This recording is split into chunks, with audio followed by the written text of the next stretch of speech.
Hello, welcome to Do It Yourself channel. Today I will show you where to find the option and how to turn on our shortcut to, turn on our camera by double pressing the side key, side button. By default this function should be turned on, but if it's not, if we turn it off by accident or someone else change it, how to turn it back on?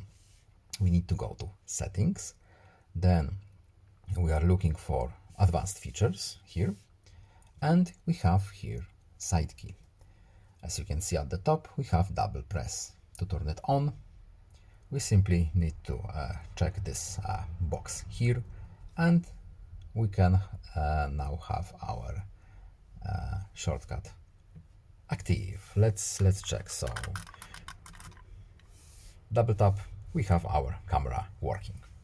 I hope this video is helpful to you. Please leave a like and subscribe. Have a nice day and see you in the next video. Goodbye.